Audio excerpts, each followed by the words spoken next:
the clip.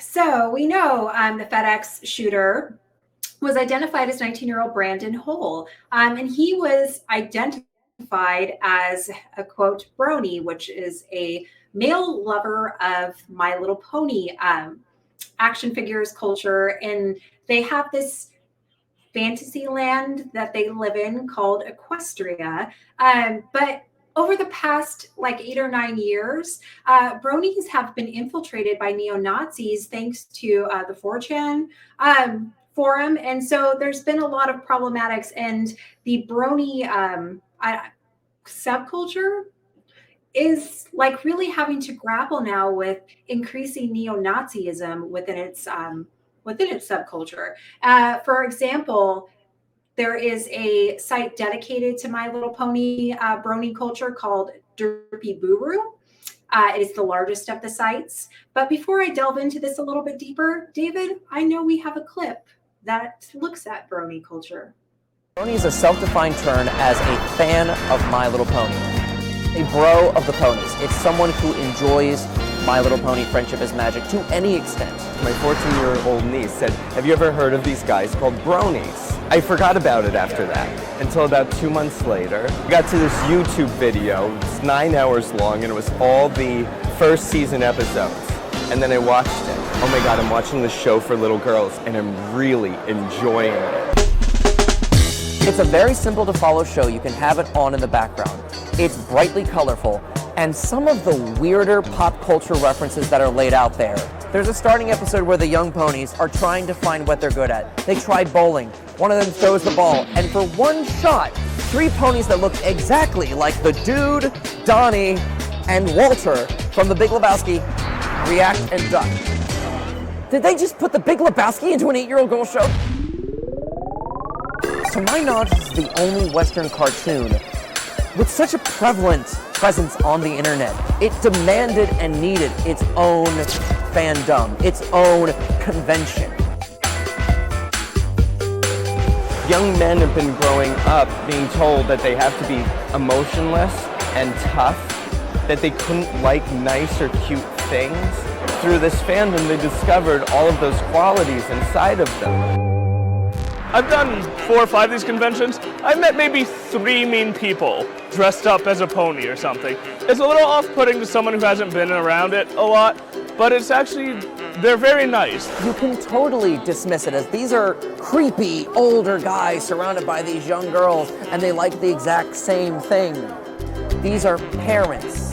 These are uncles. These are caretakers, ushering in the next generation, showing there's a convention for this too. You're gonna meet and make new friends here. Those will end up being the closest friends you'll ever make in your life. It looks all good. It does look all good. And I think, like, I'm not here to judge anybody. If you want to love My Little Ponies and dress up like a pony and be cool, I love My Little Ponies too. I have a My Little Pony. I had a bunch when I was a kid. Why y'all gotta make them white supremacists? Why? Like, they're just little ponies trying to live their best little lives. And then 4chan's got to come in and take it over because it's like this weird, ironic thing that they're trying to do. Like, oh, this is a safe space to espouse our white supremacist values.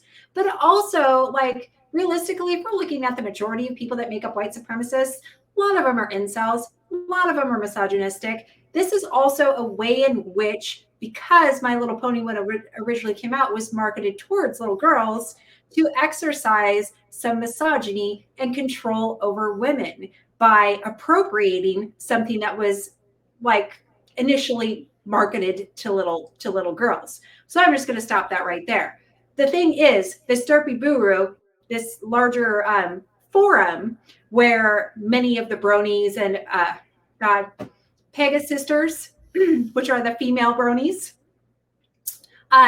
go to kind of talk about, their fantasy land and Equestria and other things.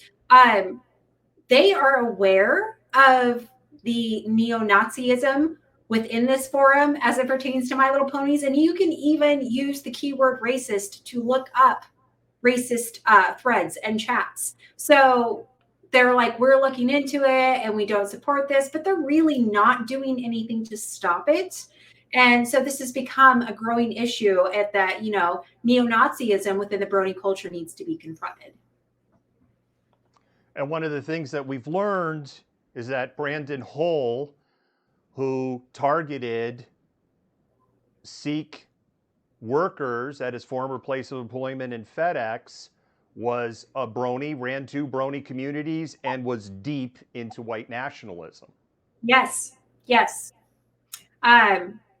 Yeah, so I mean, this is something that they're going to, again, have to address. I mean, this is a really big culture, this Bronie culture, this My Little Pony Equestria. And it has all sorts of different subgenres in it. But it doesn't need to be a safe haven for white supremacy. And so these big sites that are hosting these forums for My Little Pony communities, Bronies, Peg Sisters, whatever, really need to do some serious thinking about how they're going to address and mitigate this issue. And I think it's important for us to state, so we don't get a bunch of hate mail from the Bronie community. We're not saying all Bronies are white supremacists. We are not saying all Bronies are neurodivergent. I've read some things in preparing to have this conversation with you. We're like, oh, Bronies are a gateway into pedophilia or a cover for a pedophilia. And I'm just like, you got to be flipping kidding me, right? But Jennifer, I think you've hit the nail on the head here. They got a really serious problem with white nationalism. That picture on the opening thing, I found that on the internet for our opening of our show in like 1 second. Yes. And the reason that is blurred out at the bottom is because the Nazi swastika is there on that piece of fan art. Yeah, no, exactly. And I ran across that photo too when I was looking for video earlier. And I thought that was, you know, problematic. And there are a lot of people that are really passionate about this who are not white supremacists, but they also need to do their part in weeding them out. And there's that really great Atlantic article that you shared with me that talks about how people are aware that this exists in there and they don't like it. But they also want a safe space to talk about what they're passionate about, what they're interested in. And that happens to be My Little Pony culture. Well, I think there's something everybody can agree on. Nazis aren't cute. Nazis aren't cute, but this little pony is. Jennifer, thank you so much for that story and explaining Bronie culture and how this intersectionalism between white nationalism and Bronie culture has collided and now has roots in a mass shooting in Indianapolis, Indiana. With that, we're going to do a little pause for the cause. We'll go to our next story. Assalamu alaikum. Peace be unto you. This is Brother Ali from Black Action Coalition.